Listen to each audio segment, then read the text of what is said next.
My sisters, you don't need to acknowledge that, you can see it.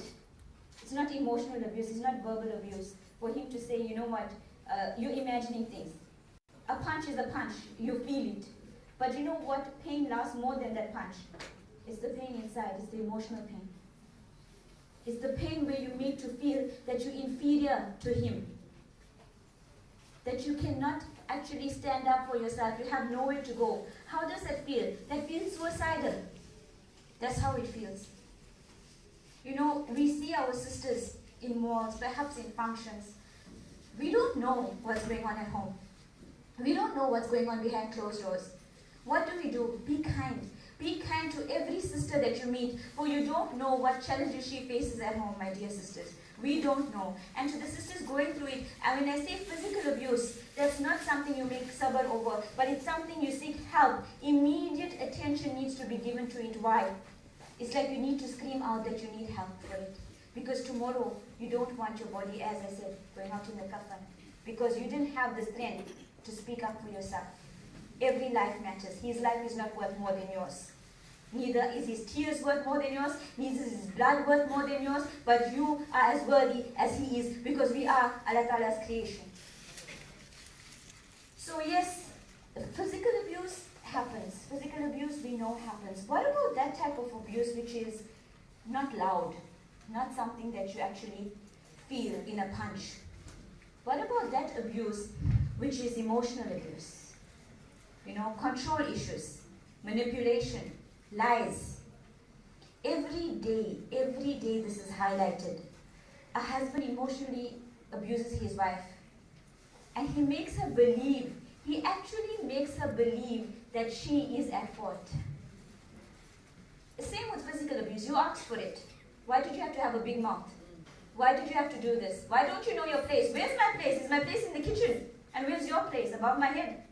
Is that it? No. We were not created for that. And emotional abuse is silent abuse. Emotional abuse, and a husband who emotionally abuses you, is somebody that you will never find fault in what he does. No matter how much you tell him, no, but you are for, no, but you hurt me. Even if you use the best of words, my dear sisters, even if you are the perfect wife, my dear sisters, to him, you are not. You are nobody. You are inferior. Your place is lower. And that's where you're meant to be. The minute you start speaking up, you have a big mouth. And you shouldn't have said that. That's the reason I do this, is because of you. You are to blame. So again, let me give you an example, again with shared permission, on emotional abuse. There's a sister who is married to a doctor, and she's being emotionally abused. Why? Because he's using his power of intelligence and authority to bring her down. So daily he's telling her that she's not as intelligent as he is, that she doesn't have, so much of power that he does in the community. And he makes her believe literally that she's not good looking, and that she's ugly, and that she's fat, and that she's not worthy of being loved.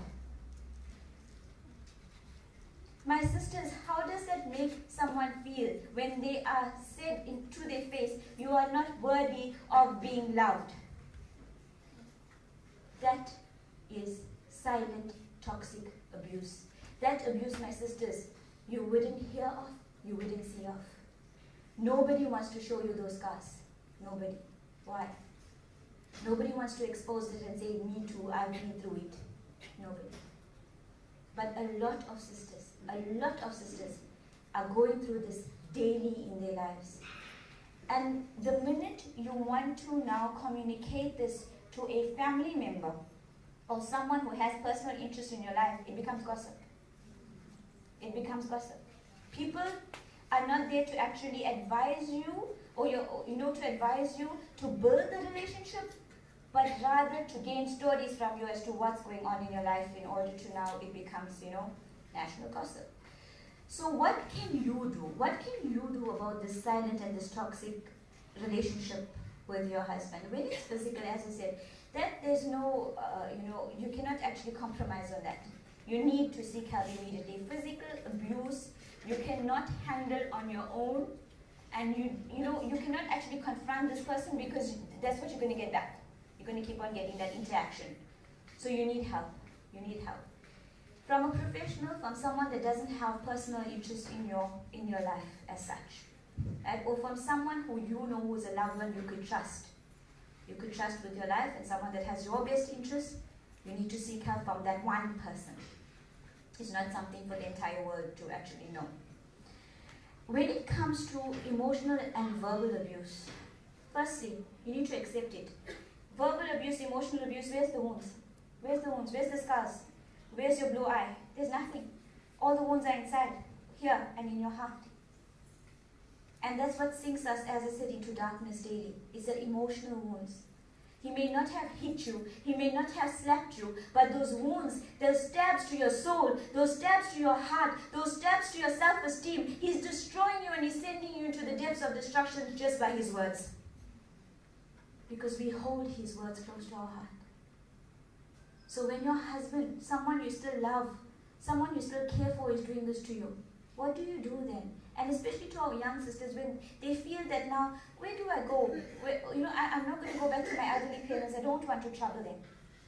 I don't want to give them so much of a burden of me and my children. Where do I take my children now and move out to, as such?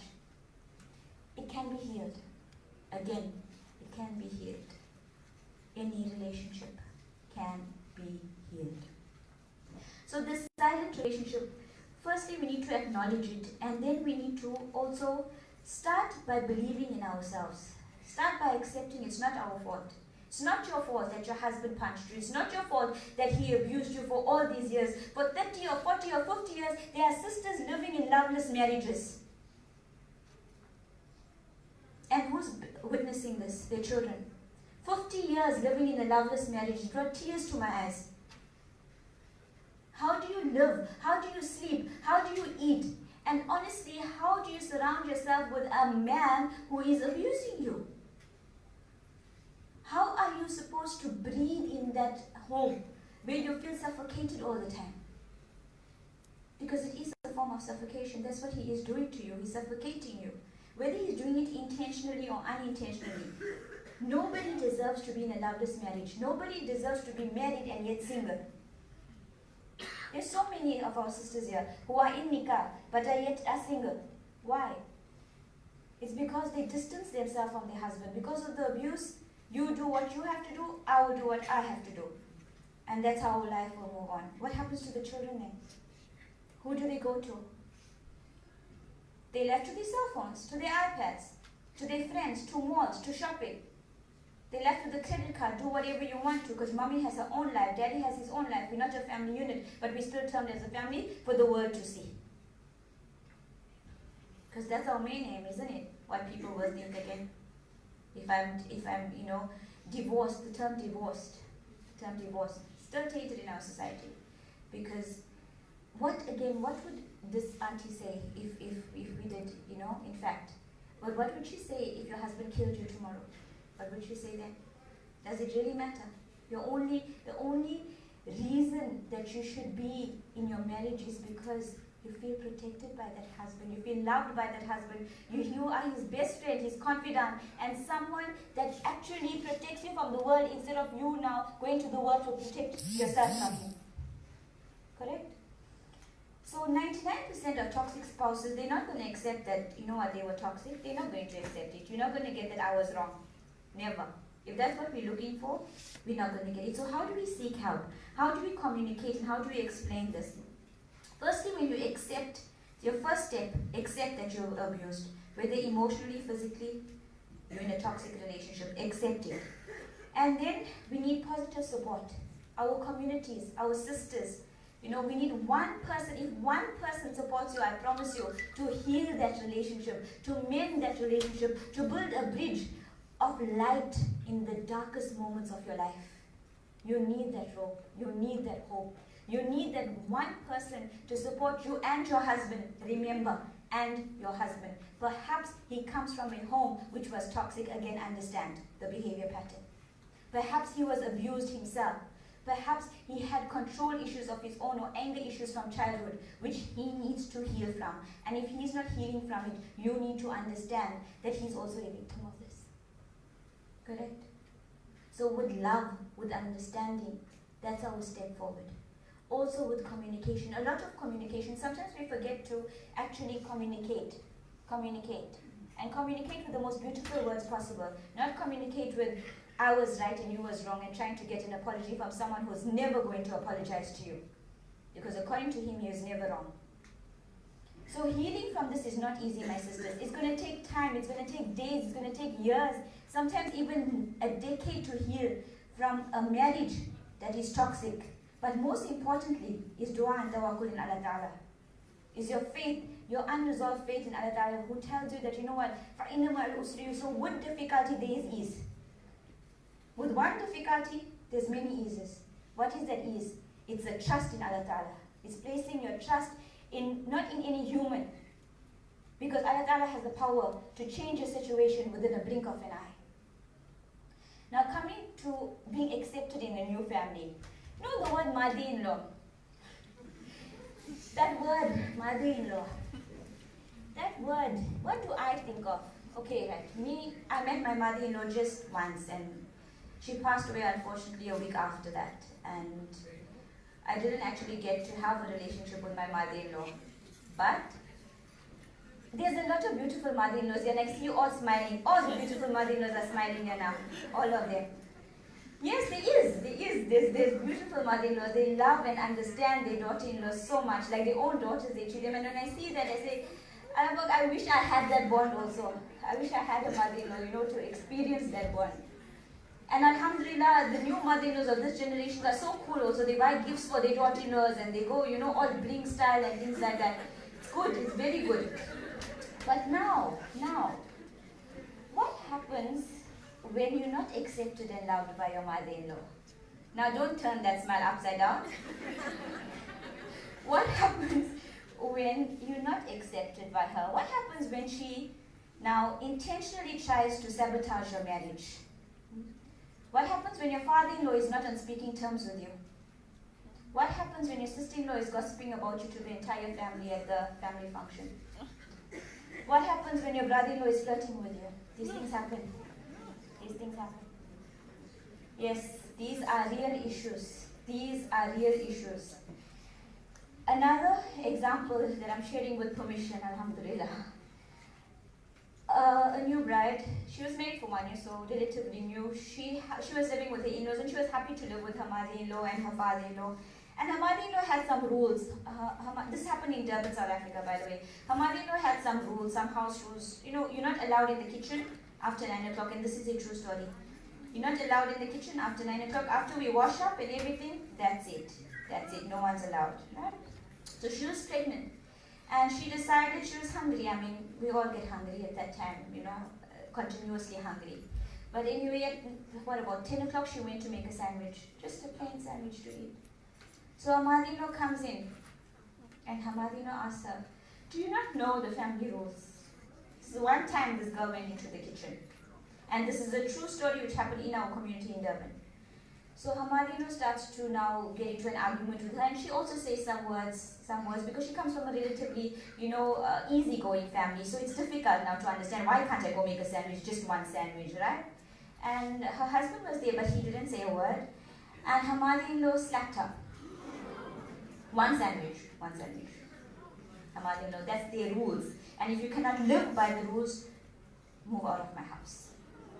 So if she was going to move out of the house, her son was not, and her husband was not obviously going to follow. No. That's not what her husband was going to do. Hence she was divorced. Over something that could easily be overlooked. Something that is so small. Something that is so trivial. But you get this type of people in this world, my sisters. You get this type of people in this world. And in our city, in the year 2019, this mindset still exists. I'll give you some time to process that. Right? So again, okay, let's go back to, what do you do when your mother-in-law is possessive over their sons? Where she can't see, a mother-in-law cannot see that her son is now in a marriage or someone loves her son. Right? What happens then? What happens when a mother-in-law cannot see her son being loved by another woman. This happens. This happens. And families are of different nature. So some mothers allow their children, they love their children, they love them unconditionally, but they allow them to breathe. They cut that umbilical cord. They cut it somewhere along the line. It's cut. And you are free to live with my guidance, with Allah Ta'ala's commands. You are free to live your life according to Islamic knowledge that I imparted to you correctly. But now what happens if she is daily trying to sabotage your happiness and peace? Right?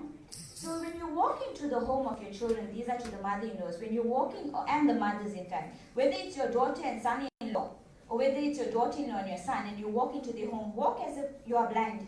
You cannot see the dust behind the door.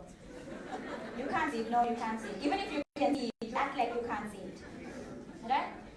You can't see the broken fridge. No. No. Just act as if no. Alhamdulillah, if you all are happy with that broken fridge, shukr. Because the minute you tell your daughter or your son, look at the dust, what's going on? That's an argument, that's a spark. Once you leave, you don't know what's going to happen between that spouse. Right? You don't want to leave on that note also. Would you really want to sabotage your son or your daughter's home? When you walk into your daughter's home and you notice that she doesn't have the luxuries that you used to give her. Her curtains are not okay. It's torn, but she's happy. You can see she's happy. You leave it. You compliment her on things that she did and that she does have. You compliment her on the food that she makes. Positively compliment your children every day. Stop being a negative influence in their life. When you enter their homes, as I said, and when you leave their homes, leave on the sweetest of notes. Don't leave their homes and leave something bitter in it. Because that's what your children are going to eat from. Your words. Sparks starts flying, arguments start to flare because mommy said this. And do not and never speak ill of your son-in-law or your daughter-in-law to your children. Never. Because they may be happy. They may be happy with their spouse. The minute you say, oh, but she's so unfriendly. What happens? Now in his mind, mommy doesn't think my wife is friendly enough. I need to speak to her about that. I need to sort her out. Or some mothers will go to an extent and say, what your wife is doing at home, the way the food is not cooked. Why you didn't cook the food and bring it in? Isn't it?